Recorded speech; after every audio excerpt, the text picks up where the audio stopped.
두 번째 인생을 걷다. 9명의 우리 50플러스 세대 중장년 남성 보이스투맨 일기 이야기. 서울시 노원 50플러스 센터. 노원 50플러스 센터 보이스투맨 일기 오디오북 강사 김호정입니다. 이 책에는 인생을 절반쯤 살아온 중장년 남성 9명의 이야기가 담겨져 있습니다.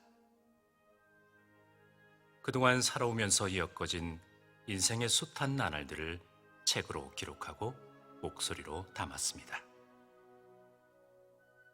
노원 50플러스 센터 중장년 남성 9명의 보이스투맨은 나만의 이야기로 글을 탄생시키고 목소리로 담아 많은 분들에게 위로가 되고 공감이 되기를 바라는 마음을 전하고자 합니다. 코로나19로 사회적 거리를 두었던 올여름, 국민연금공단 작가탄생 프로젝트와 만나 서로를 지지하며 토닥임을 통해 자신의 이야기를 투박하게, 때론 정교하게 글로 담아 작가가 되었습니다. 그리고 이 글을 목소리로 입혀봅니다. 삶이 답답하게만 느껴지시나요? 인생이 막막하기만 한가요? 모두가 똑같습니다. 자신의 인생을 잠시 집중해 보세요. 보이스투맨 일기 작가님들이 전하는 진솔한 인생 이야기, 지금 전해드립니다.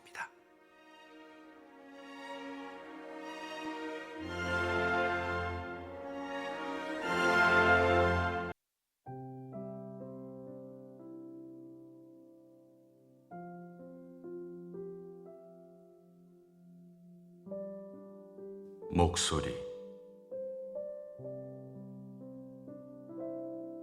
한강에 갈대가 흔들리고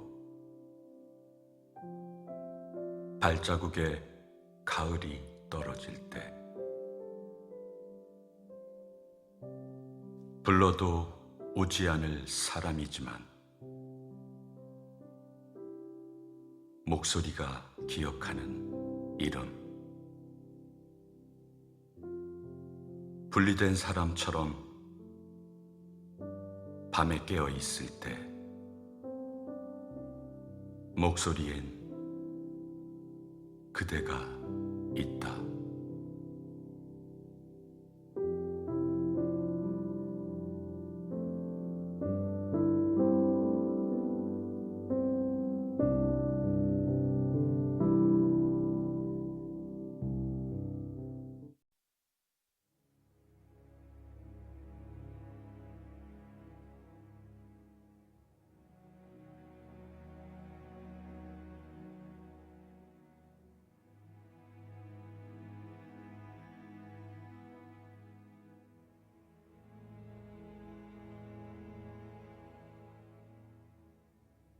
오늘의 시.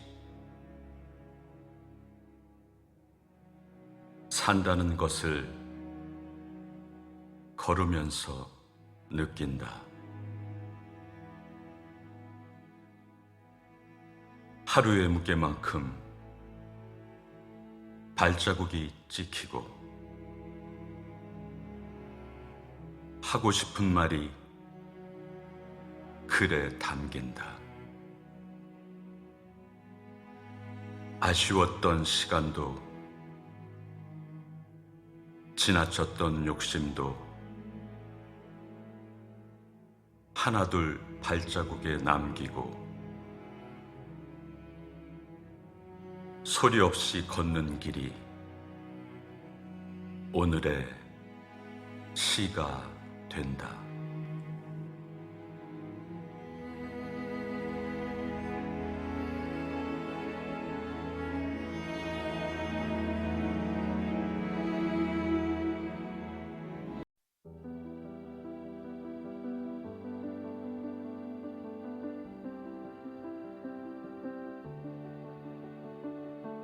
춘천. 춘천엔 그대의 향기가 남아있고 공지천엔 그대의 웃음이 찰랑거리고 쪽배엔 그대가 놓고 간 사람이 있다.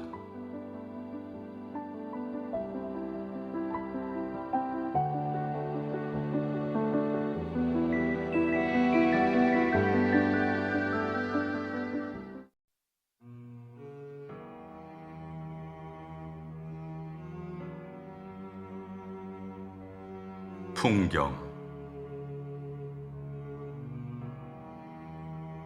길지 않은 시간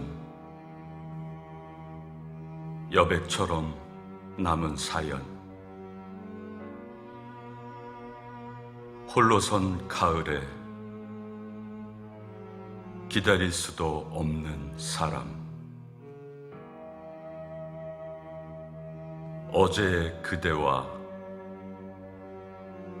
오늘의 나처럼 다른 시간이지만 그대가 가는 만큼 홀로 지키기 위해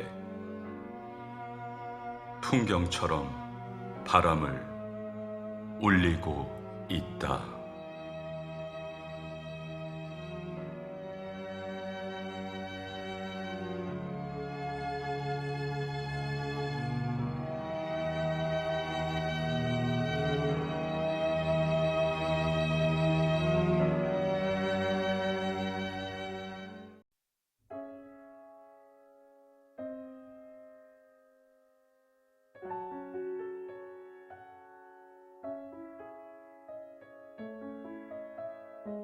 가을역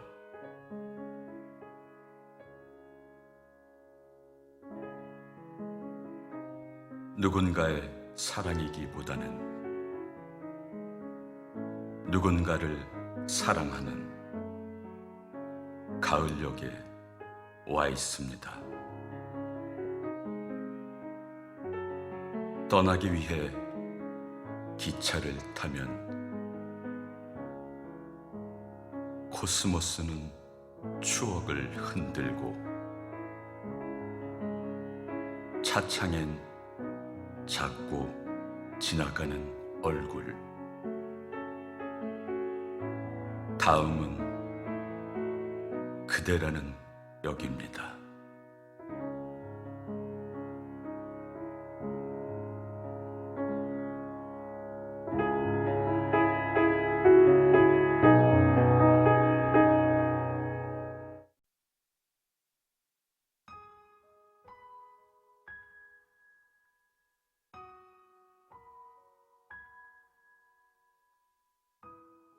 공주를 지나며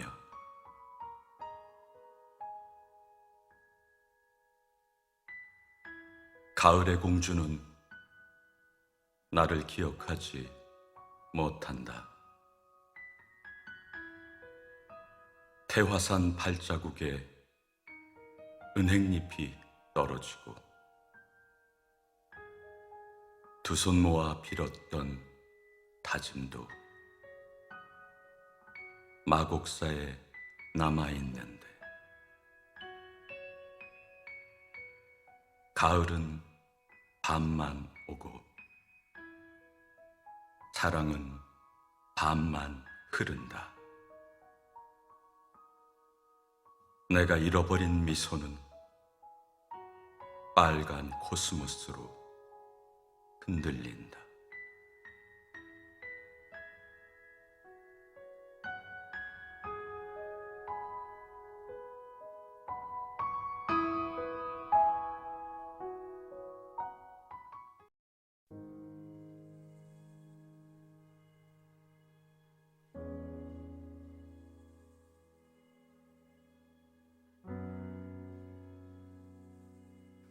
사랑의 그림자 김광석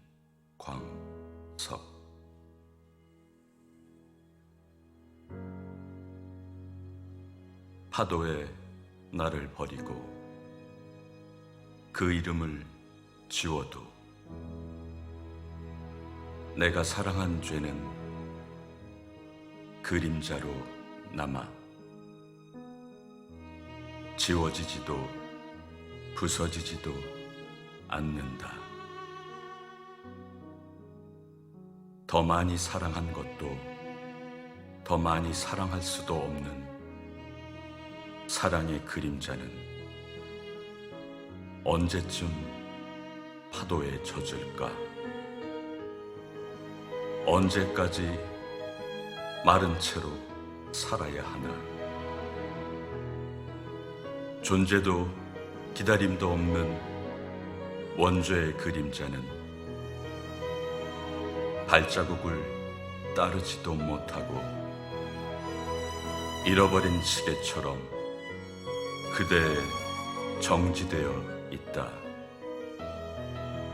벌처럼 그렇게 마르고 있다.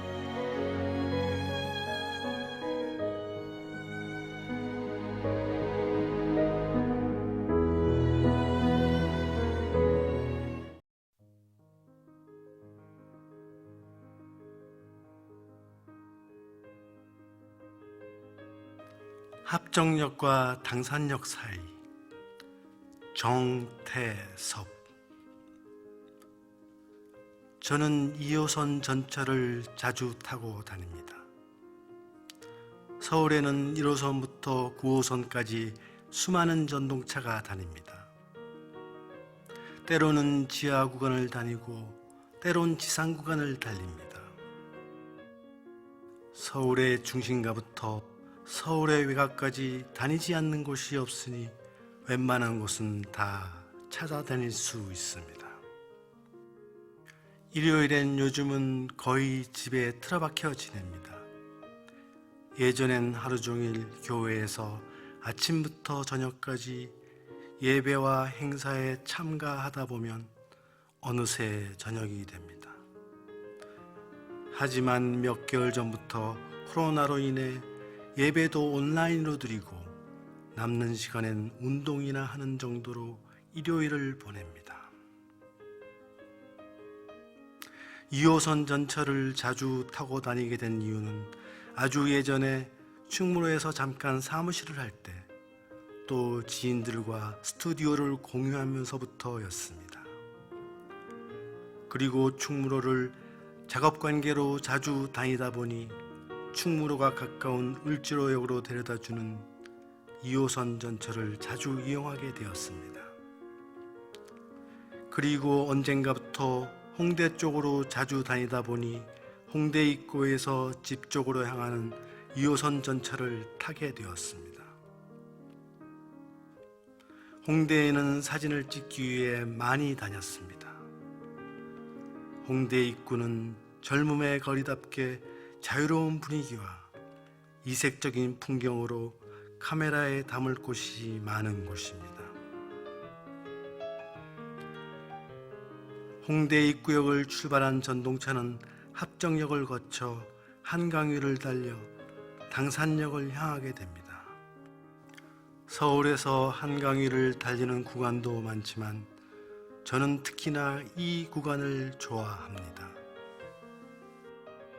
합정역을 지나면 지하 구간이 끝나고 전동차는 당산철교 위를 달리면서 갑자기 한강 풍경이 펼쳐집니다. 어둡던 차창이 밝아지면서 빛이 전동차 안으로 쏟아져 들어오면서 한강의 풍경이 펼쳐집니다. 어둡던 지하 구간이 끝나고 한강 풍경이 나타난다는 것만으로도 가슴이 설렙니다. 차창으로 보는 한강은 평온한 모습입니다. 대개 한강의 물결은 잔잔하고 바람이 분다고 물결이 높아지거나 하지 않습니다. 바람이 심한 날에는 작은 물보라들이 생깁니다. 날씨가 맑은 날에는 가끔 햇빛이 강물 위에 반사되어 드문드문 반짝거리고 어떤 때는 떠있는 요트들을 볼 수 있습니다. 차창에서 여의도 쪽을 바라보면 국회의사당의 뒷모습과 여의도 빌딩 숲을 볼 수 있습니다. 여러 모양의 고층 빌딩들이 멀리 눈에 들어옵니다. 직사각 또는 다각형으로 빌딩들은 저마다의 모습으로 서 있습니다. 가까이서 보면 아무리 고개를 올려도 끝이 보이지 않는 빌딩들이 오밀조밀 작은 모습으로 서 있습니다. 반대편 차창으로 보면 양화대교와 저 너머 성산대교의 모습이 보입니다. 이쪽으로는 석양이 아름다운 곳입니다. 한강의 서쪽으로 해가 지기 때문에 석양을 보려면 하늘공원에 올라가서 가양대교 쪽으로 붉은 해가 석양을 만들며 지는 광경과 강변도로 위 자동차들의 헤드라이트 물결을 볼 수 있습니다. 서울에 한강이 있다는 건 참 축복입니다. 한강은 서울의 공기를 맑게 하고 고단한 일상에 지친 시민들이 한숨 들이쉴 수 있는 휴식을 줍니다. 당산역에서 한강 쪽에서 플랫폼으로 들어오는 전동차를 찍은 적 있습니다. 그날은 날씨가 맑아서 당산철교 끝단에서 당산역사로 들어오는 전동차가 너무 선명하게 나왔습니다. 사진을 찍을 땐 맑은 날씨에 찍는 것이 좋습니다. 그러면 피사체의 모습이 선명한 컬러와 강한 콘트라스트로 고스란히 묘사됩니다. 구름이 잔뜩 낀 우중충한 날씨에 스마트폰으로 사진을 찍어 보셨나요? 이런 날에는 세상이 온통 회색으로 보입니다. 선명하던 건물과 길은 고유한 색을 잃어버리고 칙칙한 모습만 남습니다. 가라앉은 흐린 분위기를 묘사한다면 괜찮지만 쨍쨍한 피사체의 모습을 원한다면 이런 날은 피하는 것이 좋습니다. 어느 날은 임진각 평화의 공원 바람의 언덕에 간 적이 있습니다. 드넓게 펼쳐진 잔디밭 얕은 언덕에 수많은 바람개비의 무리가 설치되어 있습니다. 바람이 불면 바람개비들이 돌면서 장관을 이룹니다.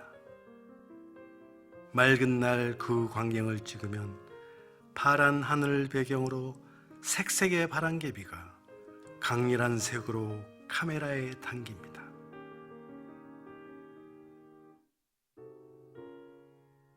이제 전동차는 한강위를 지나 당산역 쪽으로 향합니다. 높은 위치에서 아래에 한강공원이 보입니다. 푸르른 잔디밭과 나무들이 있고 가끔씩 사람들의 모습이 작게 보입니다. 위에서 내려다보는 한강공원은 오밀조밀 아기자기 평소에 보지 못했던 작은 모습으로 펼쳐집니다. 시점을 달리하면 우리가 늘 보던 것들을 새롭게 볼 수 있습니다. 위에서 내려다보면 늘 보던 것들이 미니추어나 장난감처럼 손으로 잡힐 듯이 느껴집니다.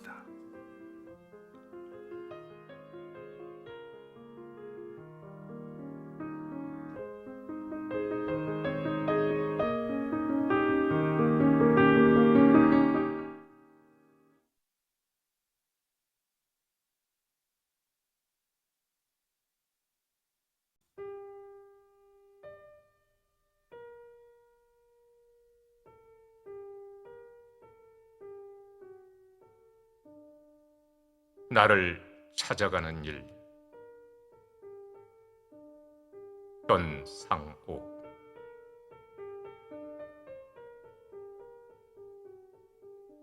삶이란 참으로 복잡하고 아슬아슬합니다. 걱정이 없는 날이 없고 부족함을 느끼지 않는 날이 없으니까요. 어느 것 하나 결정하거나 결심하는 것도 쉽지 않습니다. 내일을 알 수 없어 늘 흔들리기 때문이죠. 말로는 쉽게 행복하다, 기쁘다고 하지만 누구에게나 힘든 일은 있기 마련입니다. 얼마만큼 행복하고 어느 정도 기쁘게 살아가고 있는지 알 수는 없지만 그저 모두들 바쁩니다. 나이 들고 건강 잃으면 이게 아닌데 하는 생각을 하게 될 터인데 왜 그렇게 어디를 향해 무엇 때문에 바쁘게 가고 있는지 모를 일입니다. 결국 인생이란 내가 나를 찾아갈 뿐인데 말입니다. 고통, 갈등, 불안 등등은 모두 나를 찾기까지의 과정에서 만나는 것들입니다. 나를 만나기 위해서 이렇게 힘든 것입니다. 나를 찾은 그날부터 삶은 고통에서 기쁨으로, 좌절에서 열정으로, 복잡함에서 단순함으로, 불안해서 평안으로 바뀝니다. 이것이야말로 각자의 인생에서 만나는 가장 극적인 순간입니다. 내일 일은 내일에 맡기고 오늘은 조금 여유로운 마음으로 나에게 주어진 역할에 최선을 다한다면 나에게 주어진 생명 시간에 대한 충실한 해답이 되지 않을까요?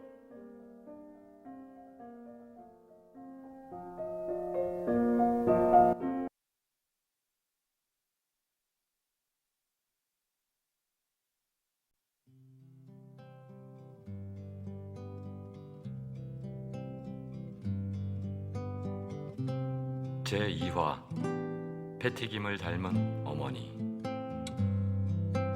나의 어머니는 시대를 앞서 나간 여자였다. 그것도 보통이 아닌 너무도 빨리 앞서 나간 여자였다. 1974년 왈가닥 루시라는 미국 시트콤 드라마가 방영이 되었다. 약간은 자유분방하고 매일 사고를 치며 해프닝을 벌이지만 그래도 미워할 수 없는 사랑스러움이 있는 미국 코미디언 루시 볼이 주연을 맡았다. 그 드라마가 왜 한국에서 인기가 있었는지는 나는 모르겠다. 서양의 코미디 영화가 그렇듯 웃음 코드도 맞지 않고 정서적으로 별로 동질감도 느낄 수 없어서 재미가 없었는데 당시 나름 무척이나 화제가 되었던 공중파 드라마였다.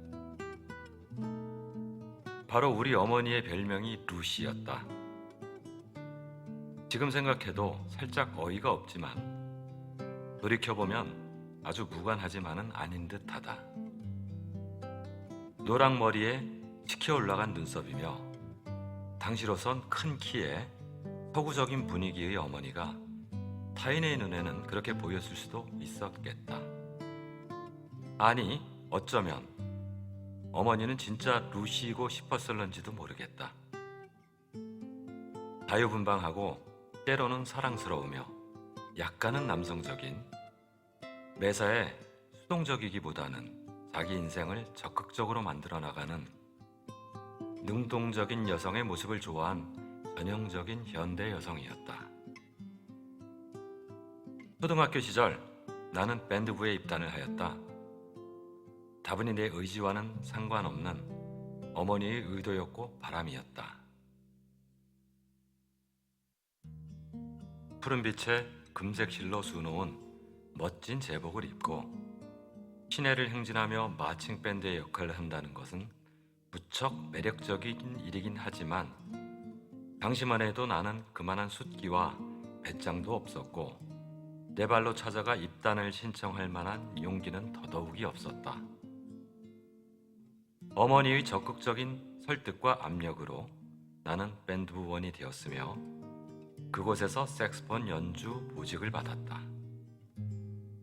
이 또한 당시 이봉조 씨의 팬이었던 어머니의 적극적인 로비와 발품으로 얻어진 결과였다. 어쨌든 나는 밴드부의 색스폰 주자가 되었다. 어린 시절 내 마음속엔 이 색스폰이라는 악기가 영 마음에 들지를 않았다. 보통 브라스 밴드들은 피스 악기, 리드 악기, 그리고 타악기로 구성이 되는데 색스폰은 리드를 사용하는 악기이다. 리드라는 건 목관악기의 소리를 내기 위해 입에 대는 기구인데 배나무 같은 걸 얇게 가공하여 입에 물고 소리를 내게 하는 기구이다. 즉 목관악기인 클라리넷, 색스폰, 오보에 등이 리드를 사용한다. 그 어린 시절엔 이 목관악기가 나는 싫었다. 보기에 멋있지도 않았고 소리도 다른 악기에 비해 크지도 않아서 별로 두드러지지를 않았다. 흡사 피리를 부는 느낌이랄까? 어딘지 빈약해 보이는 악기였다. 당시 내 마음에는 트럼펫, 트럼본 같은 금관악기, 즉 나팔이라고 불리우던 그런 악기들이 훨씬 멋져 보였고 그런 악기를 해야 진짜 밴드 같았다. 1년 열을 어머니에게 징징대고 선생님을 설득하여 드디어 5학년에는 드럼본을 내 손에 쥘 수가 있었다. 흑백 영화로 보여주던 주말의 영화에서 그랜 밀러 스토리를 우연히 본 적이 있었다. 그런 영화를 찾아보기엔 어린 나이였지만 우연히, 아주 우연히 그 영화를 보며 멋지다는 생각을 했다. 영화 전반에 흐르는 30년대, 40년대 분위기와 스윙감이 왠지 기분을 좋게 했다. 그의 대표곡인 인 더 무드는 예지를 이해할 수 없는 나임에도 불구하고 어디서 많이 들어본 듯한 전혀 낯설지 않은 음악이었다. 어디인가 미키 마우스나 도널드가 출연하는 월트 디즈니 만화에서 들어본 음악이었다.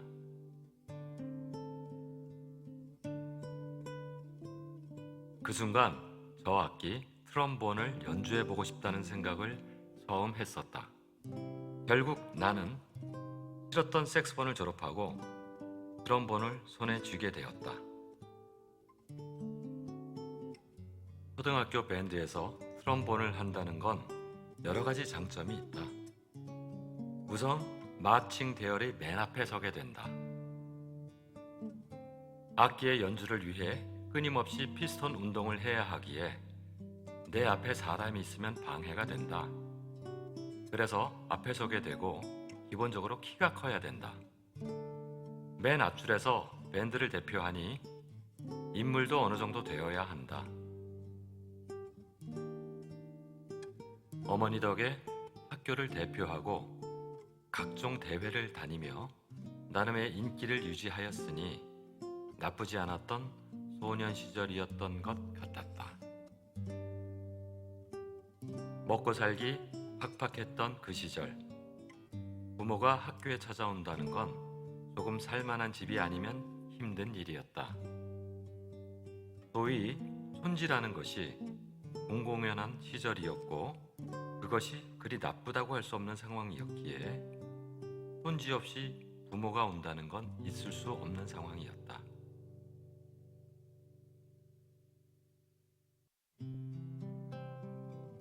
(70년대) 중산층 이상의 학부모들이 학교 방문 패션은 유경수 여사의 올림머리와 한복을 입고 구슬백을 한 손에 들고 치맛자락을 한 손으로 살짝 감아 올려 치맛단이 치렁거리지 않게 단아한 모습을 보이는 게 최선의 의상이었다.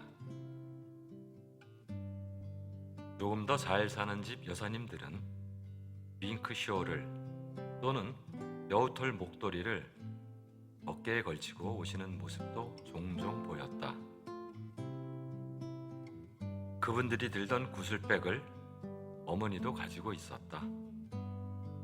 흡사 진주 같은 모양의 영롱한 흰색의 사각형 구슬백이 당시는 무척 유행이었나 보다. 재미있는 게 그 구슬백은 잠금장치가 철로 된 병척 같은 기구였다. 그 외부는 그 기구를 가리기 위해 가짜 진주로 덮여져 있었으며 그걸 똑딱거리며 여닫는 게 나름 재미가 있었다. 어머니 생각하며 구슬백 이야기가 나오다 보니 갑자기 그 구슬백조차 그리워진다. 그런 어머니는 패튀김을 무척 좋아했다. 패튀김은 어머니가 좋아할 요소를 고루 가지고 있었다. 큰 키에 서구적이고 세련된 무대 매너, 기록윤 씨와의 애정담 등 때를 앞서갔던 요소가 어머니가 인정하기에 충분한 능력을 가진 가수였다. 당시에 그녀의 히트곡 이별이 전국을 강타했다. 현우야, 이별 노래 가사 좀 적어줄래? 어머니가 원하셨다. 어머니가 원하시니 연필 잘 깎아서 공책 한 장 북 찢어 아낌없이 써드렸다.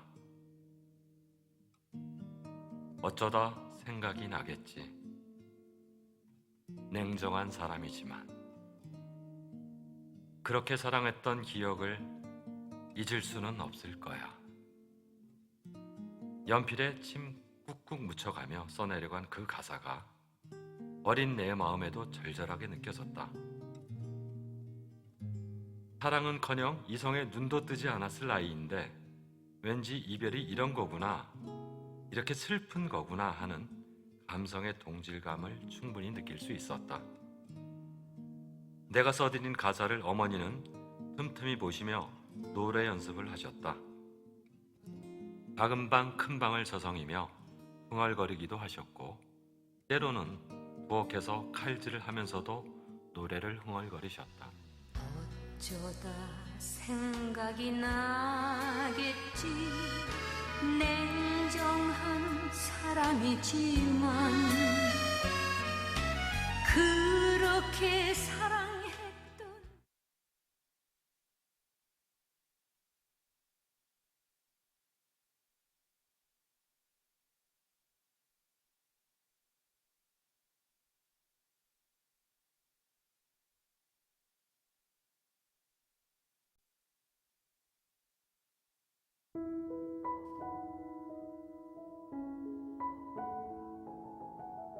인도에서 배운 중국어 박영일. 커미 깔아, 커미 깔아. 몇 번이나 반복해 보았지만 오늘따라 통하지 않았다. 그동안 매번 시장에서 물건값을 깎아달라고 할 때마다 잘 사용하던 인도 말인데 오늘은 인도 가게 주인이 전혀 알아듣지 못하고 있다.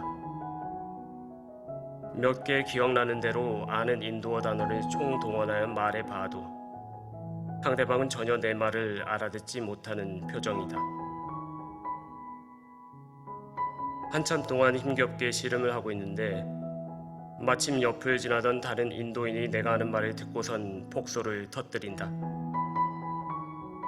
그 사람의 설명이 내가 쓰고 있는 말은 마하라시트라 지역의 방언인 마라띠이고 이곳은 델리이기 때문에 힌디어가 아니면 통하지 않는다는 것이었다.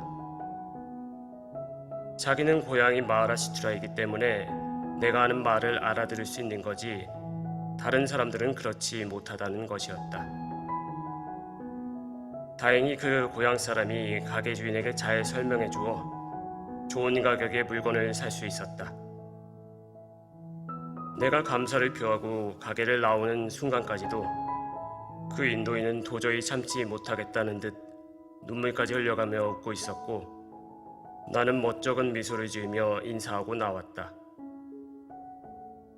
그 큰 인도 땅의 어느 한 도시 모퉁이, 고향을 떠나온 인도인 앞에 호련히 나타난 외국인이 그 지역에서는 통하지도 않는 1500km 떨어진 자신의 고향 사투리를 배워와 땀 뻘뻘 흘리며 열심히 말하고 있었으니 내가 생각해도 정말 웃긴 일이었다. 파란 눈의 외국인이 제주도에서 배운 제주 사투리로 남대문 시장에서 흥정을 시도하는데 이때까지 잘 써오던 한국말을 남대문 상인이 왜 알아듣지 못하는지 의아해하고 있는 상황이라고나 할까. 인도는 인구도 많고 언어도 많다. 방언을 포함하면 언어가 수천 개가 있다고 한다. 이렇다 보니 인도 정부에서는 힌디어와 영어 두 가지를 표준어로 지정하였고, 인도인들은 다른 지역의 사람들과 의사소통할 경우 일반적으로 이 두 가지 언어를 사용한다. 회사에서 내가 대화에 끼어 있을 때 인도 직원들은 영어를 사용했는데, 그것이 외국인인 나를 배려한 것이라고 생각했다. 물론 그런 경우도 있었지만 사실 출신 지역이 다른 인도 직원들 상당수가 영어가 아니면 서로 의사소통이 되지 않는다는 것을 나중에 알게 되었다. 길에서나 시장에서 물건을 살 때 마주치는 많은 지역민들은 영어를 못하는 경우가 많아 손짓, 발짓을 해가며 의사소통을 해야 하는데, 그 인도 직원들은 자기네 나라 안에서 나와 다름없이 때에 따라 손짓, 발짓을 해가며 외국인처럼 살고 있다는 것이 재밌었다. 인도의 주재원으로 오면서 세웠던 여러 목표 중에 인도어를 배우는 것은 이때 포기하게 되었다.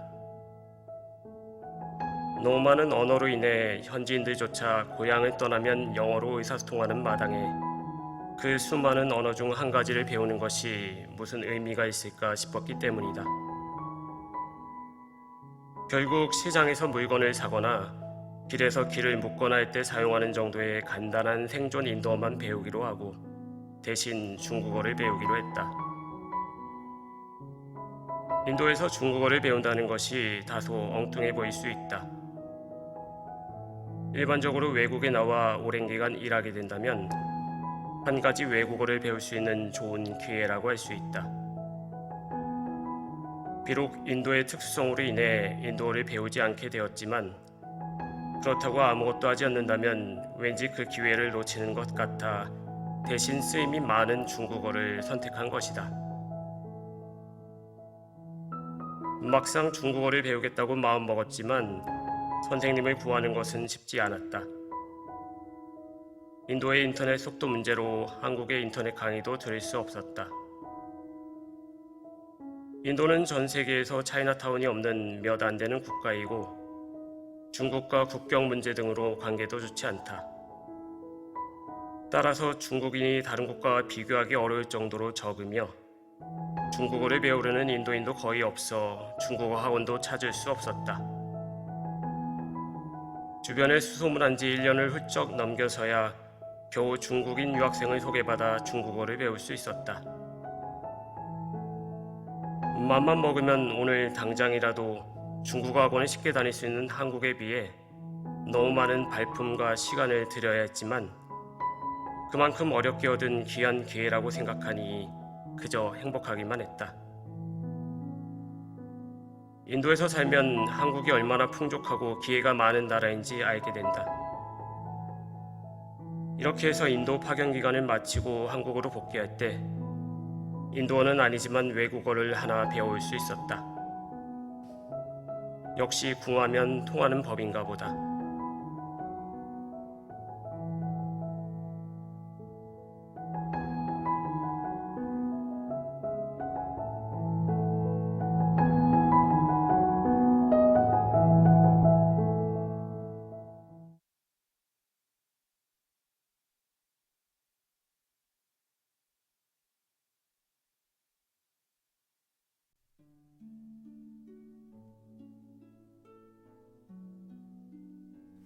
어머니 상봉 장의영 근 3개월여 동안 코로나19로 요양원에 계시는 100세 어머님을 찾아뵙지 못했다. 사정이 좋으면 2주에 한 번 정도 화상전화로 어머님의 얼굴을 뵈며 몇 말씀 들을 수 있었다. 간호하시는 분들에게 전화를 해서 그분의 전화기로 어머님의 화상 전화를 연결하는 것은 미안도 하고 여간 불편스러운 일이 아니었다. 더구나 나의 어머님은 귀가 어두우시기 때문에 핸드폰의 말소리가 잘 들리지 않으실 것이니 얼마나 답답해 하실까.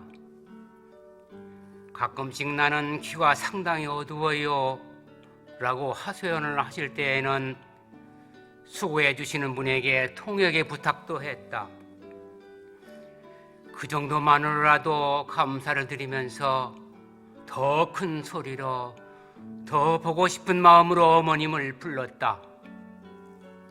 연결해 주시는 분의 핸드폰에서 나오는 우리의 사진이 조그마하겠지만 흰머리가 누구요? 하시는 어머님께 작은 아들이에요, 작은 며느리예요 하며 애태우는 음성을 드렸다. 그동안 우리는 거리두기 캠페인의 실천으로 잘 참고 이겨냈기에 오늘은 귀한 만남의 기회가 왔다.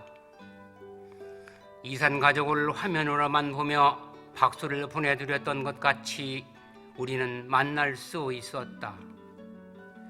약속된 시간에 3명의 인원과 30분의 면회 시간이 주어진다는 제한된 만남이지만 아내와 나는 잠을 설쳤다. 염색을 하지 않는 머리를 단정히 하며 옷매무새도 바로 하고 어머니께서 알아보실 수 있도록 모자도 쓰지 않기로 마음먹었다. 어머님과는 유리창으로 칸이 막혀 있을까? 그러면 손이라도 만져볼 수 있으면 좋겠다는 궁금을 가득 안고 갔다. 외과 전문의사 어머님의 손자도 동행을 하니 든든한 마음이었다. 어머님께서 불편해하셨던 고관절 상태도 점검할 수 있는 기회가 될 것이다. 그동안은 주로 지하철을 이용하여 다녔던 길이라서 교통 체증 현상을 모르고 지냈지만 그날따라 일산 가는 강변북로는 여러 곳에서 병목 현상으로 지체가 되었다. 아마도 보고 싶음이 가까워짐에 더 조급해지는 마음이었나 보다. 우리 가족 외에는 들어오지 않도록 대문을 잠근다. 매스컴에서 보았던 방문자의 이름을 적으며 겉옷에 소독제를 뿌렸다. 손소독을 하며 체온을 확인했다. 잠시 후 침대 하나가 밀려 들어오며 그 위에 어머니께서 누워 계셨다.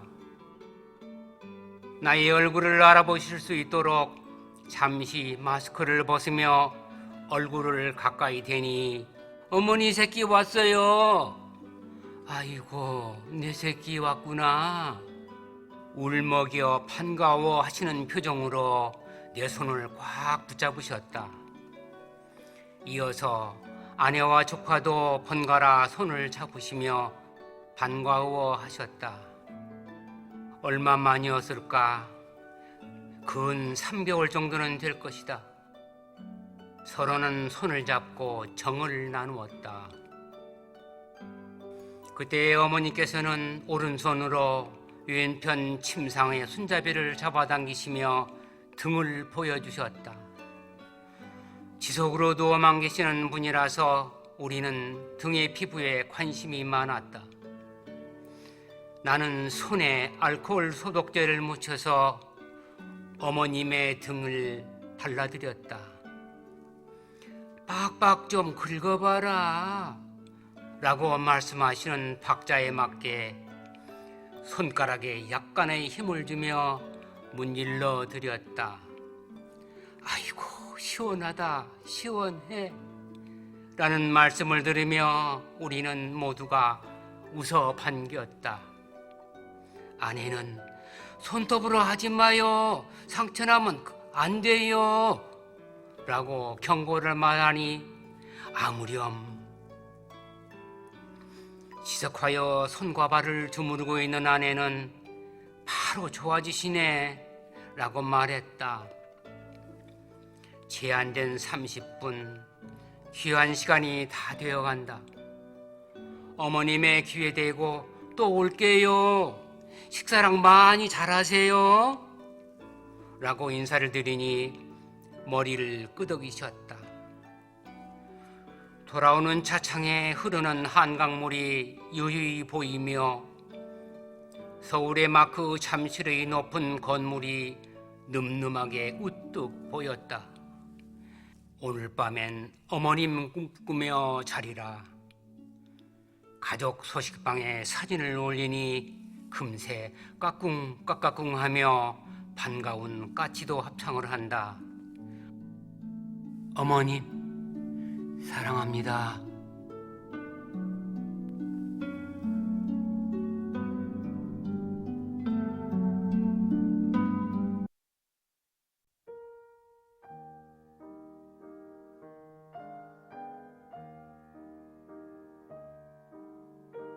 안녕하세요, 청취자 여러분. 이근석입니다. 오늘은 제 개인적인 삶의 일부를 음성으로 함께 나눠보도록 하겠습니다. 저는 전자공학을 전공하고 전자회사에 입사해 무전기를 개발하는 연구소에서 일을 시작했습니다. 신제품 개발이 끝나면 필리핀과 태국 공장에 신제품 생산을 위해 출장을 자주 다녔는데 그때마다 해외 주재원에 대한 소망을 갖게 되었습니다. 드디어 입사 7년차 되던 해 회사에서 태국 방콕에 연구소를 새로 설립하라는 명을 받아 우유병을 물린 작은 아이를 데리고 가족과 함께 태국에 발령을 받아 갔습니다.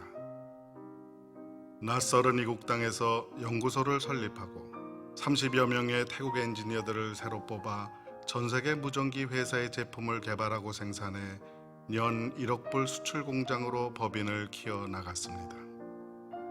방콕 연구소가 안정될 즈음에 IMF 사태가 발생하자 본사에서는 서울 연구소를 아예 폐쇄하고 방콕 연구소에 더 많은 집중을 하게 되었습니다.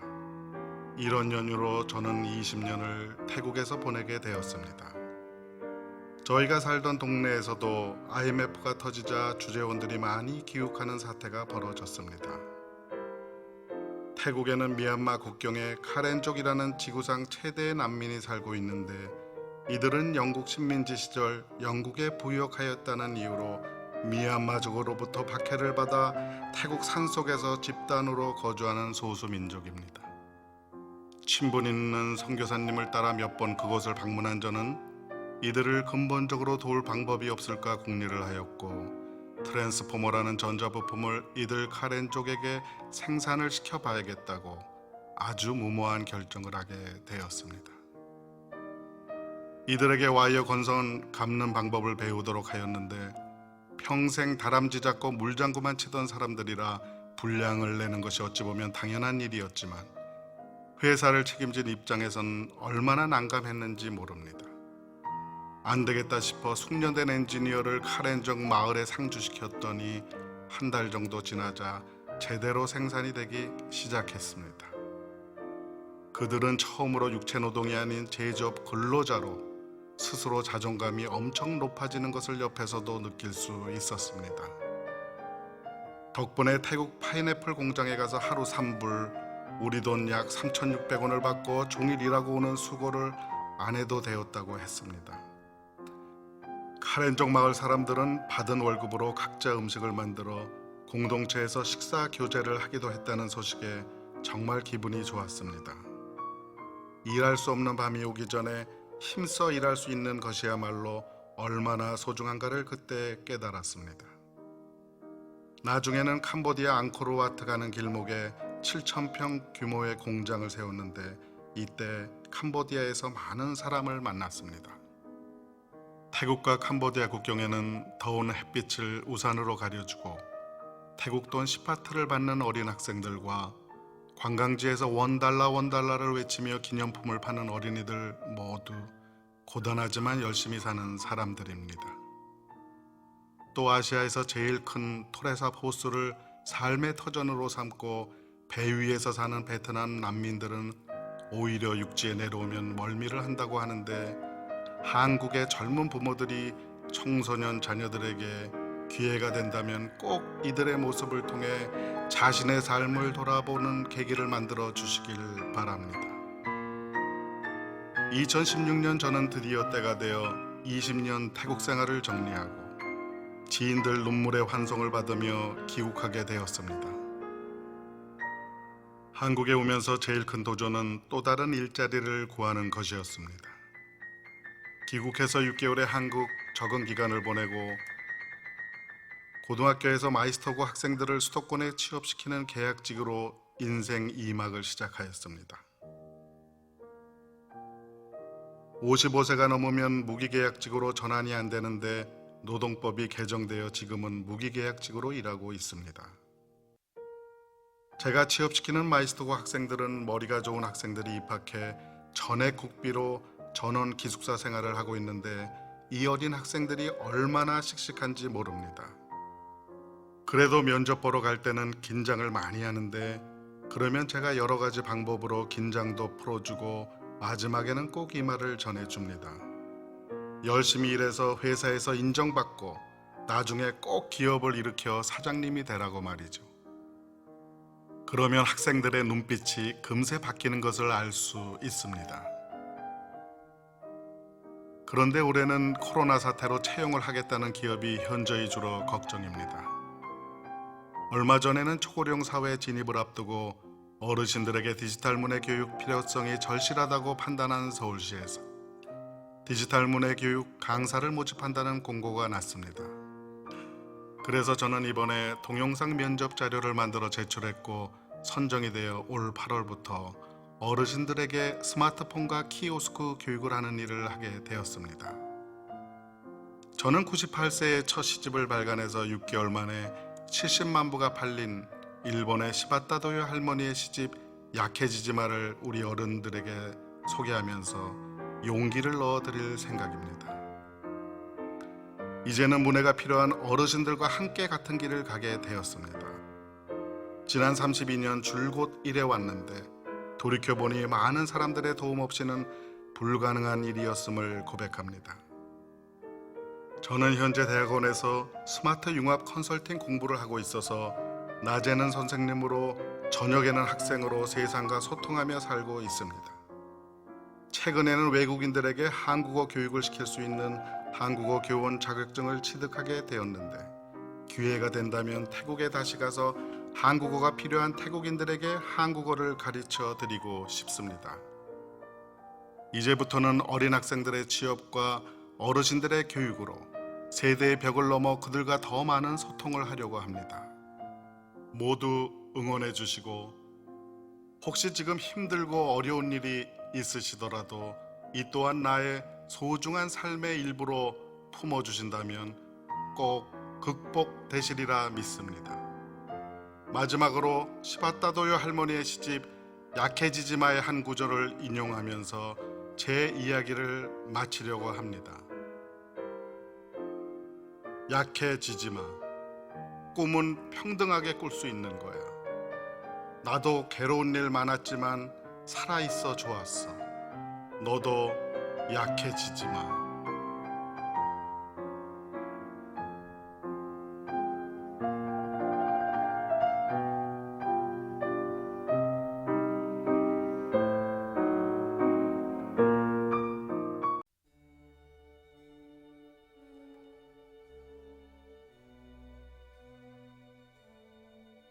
부부로 살기. 문용태.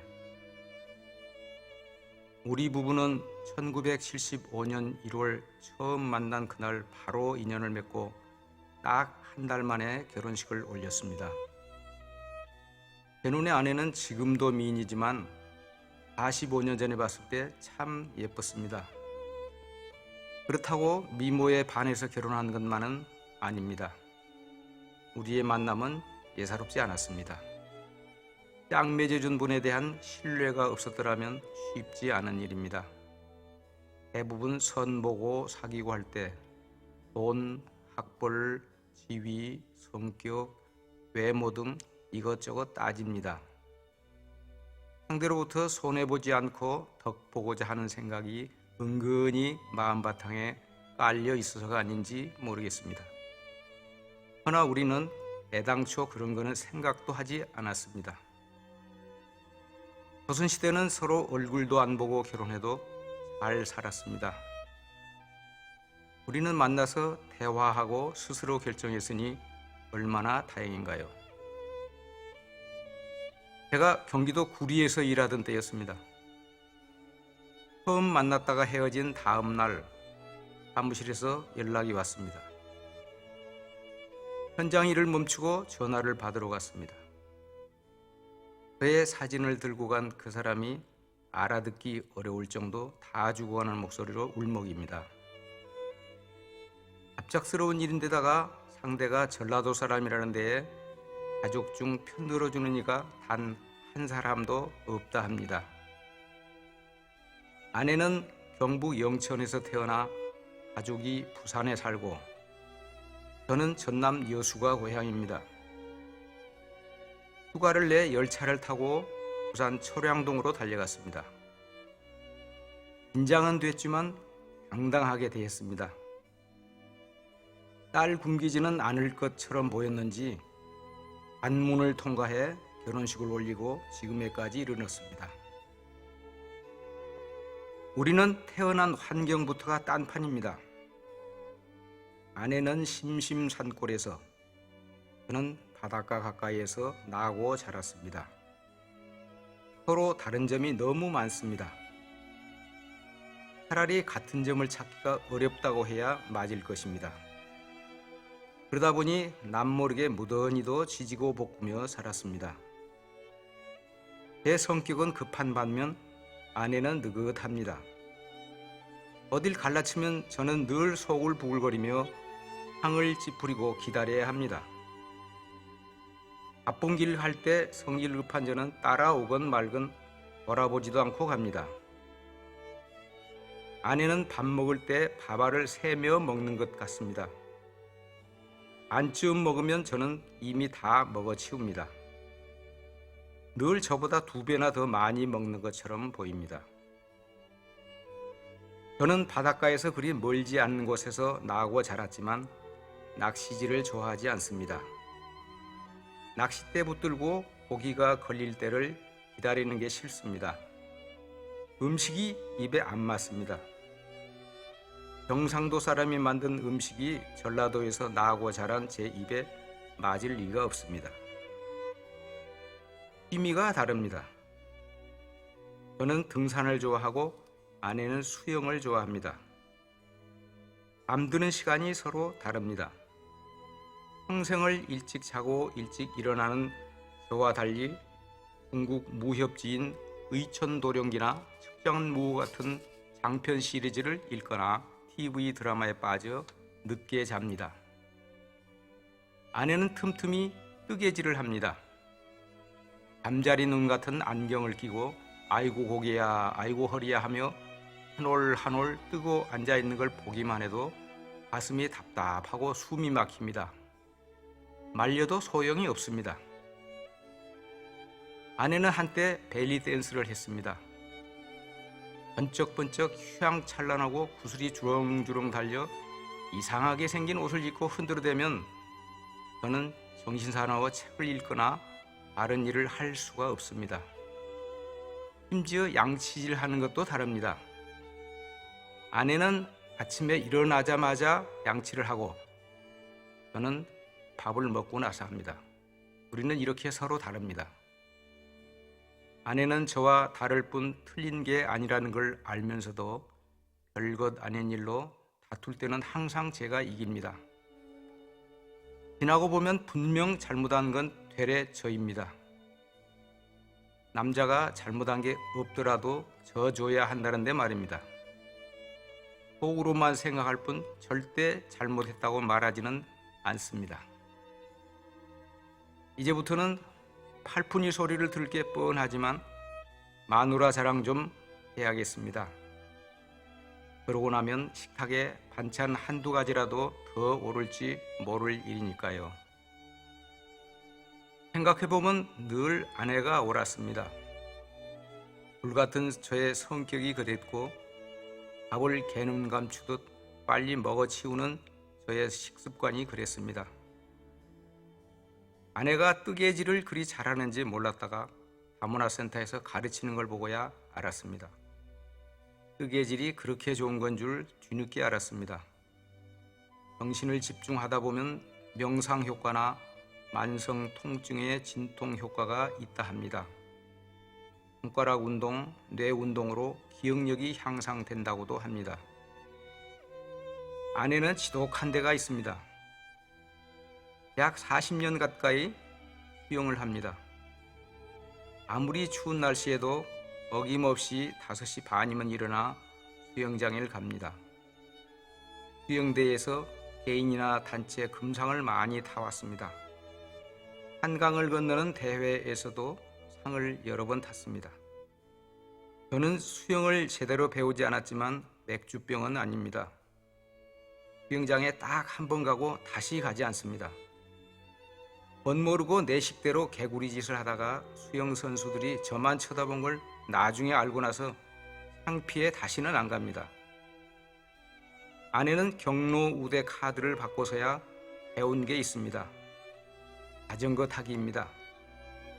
무릎, 다리, 팔꿈치가 늘 상처투성이더니 지금은 익숙해졌습니다.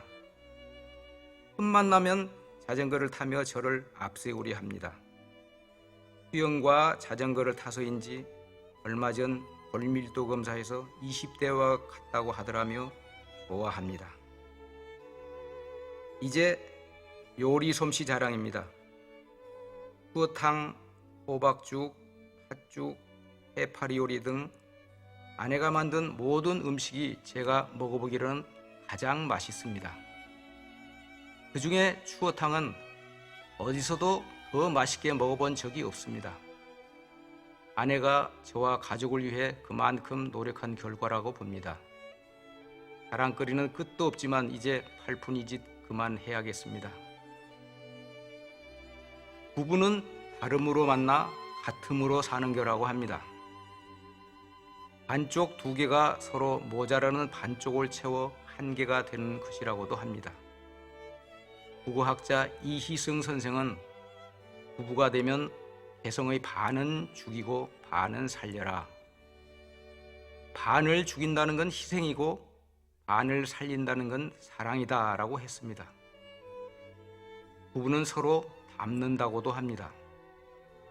닮는다 하면 각자 살아온 환경, 성격, 과거 습관이나 가치관 등 서로 다른 점을 인정하고 이를 극복하기 위해 노력한 결과라 할 것입니다.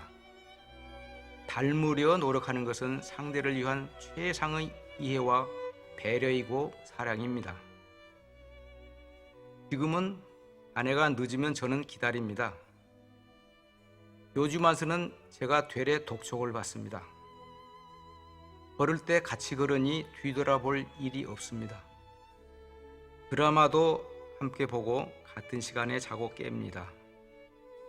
주말이면 꽃과 나무가 아름답게 어우러진 한강변 도로를 따라 같이 자전거를 달립니다. 우리는 산에 올라 맑은 공기와 더불어 일상에 지친 몸 마음을 달래기도 합니다. 이제는 서로 같아지려고, 배우려고, 닮으려고 노력합니다. 배우자는 죽을 때까지 곁에 있을 하나밖에 없는 소중한 사람이니까요.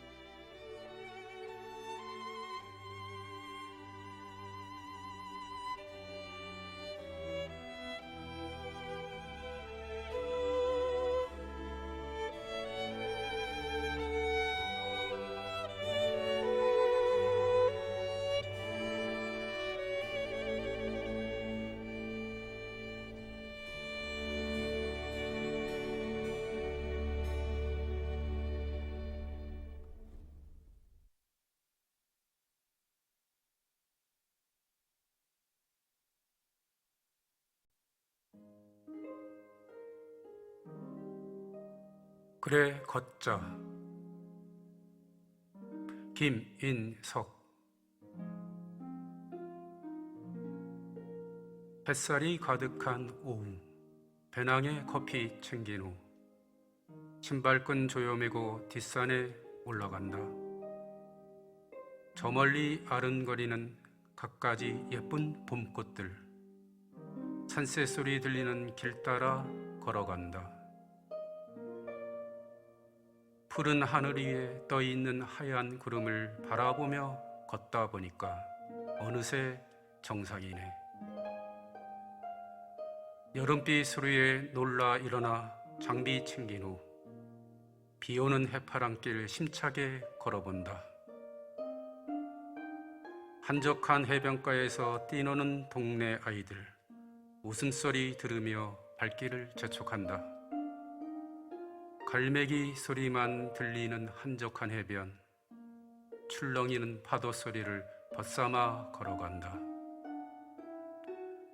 단풍잎 곱게 물들고 바람도 시원한 오늘 간단히 차려입고 단풍 구경 나간다.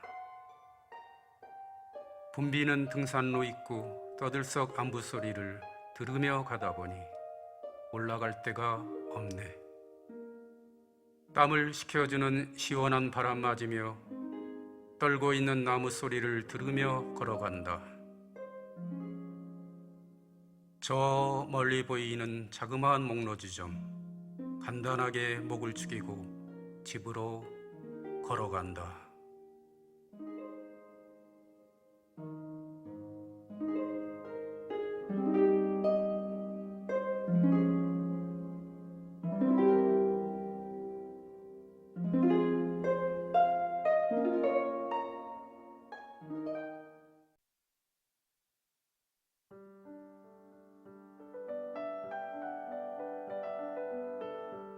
원덕역에서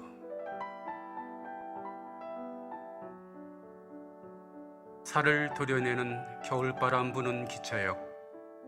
열차가 떠난 후 엄마와 여동생과 손을 잡고 역을 나와 걸어간다. 하얀 눈 위에 구두 발자국, 동요를 흥얼거리며 천변을 따라 춥다고 칭얼거리는 동생 손을 꼭 잡고 걸어간다.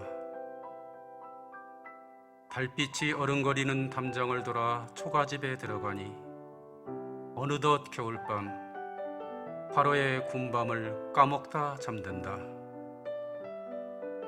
뜨거운 여름 어느 날 초가집으로 가는 커다란 신장로 삼거리, 서 있는 버드나무를 이정표 삼아 엄마 손을 잡고 걸어간다. 지난 겨울 머물렀던 다 쓰러져가는 삼거리 초가집에 또 다시 줄임배를 채우려 들어간다. 허기진 배에 수박을 입에 베어 넣으니 졸음이 온다. 꿈속에서 수박 달라고 여동생이 운다. 새로 지은 기차역에 오랜만에 내려보니 옛길은 간대였고 차도만 이리저리 어지럽게 뻗어있네. 추억 따라 걷다 보니 어디선가 낯익은 버드나무. 아, 여기구나. 내 어린 날의 기억 잠들어 있는 곳. 천변길은 없어지고 초가집도 간 곳 없지만 지나가는 기차의 기적소리에 나타난 까까머리 내 얼굴. 오늘 문득 그날처럼 엄마와 여동생의 손을 잡고 노래를 부르며 개천변을 따라 걷고 싶다.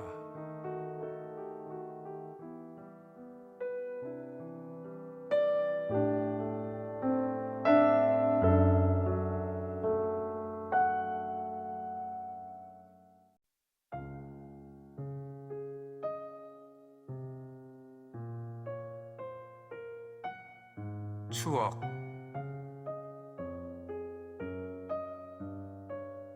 아마도 이쯤일 거야. 어릴 적 살던 우리 집. 이제는 높고 깨끗한 아파트 들어와 있네. 여기쯤 골목어기지 어머님 날 기다리던 곳. 지금은 넓고 깨끗한 주차장 되어 버렸구나. 하굣길에 들렀던 호떡가게 휘황찬 건물이 들어섰고 기적소리 들리던 철로변은 산뜻한 공원이 되어 있네. 등하굣길 버스 타고 내린 곳 지금도 그대로 버스 정류장. 오랜만에 만난 동네 친구와 학창 시절 얘기하며 웃는다. 아마도 이쯤일 거야.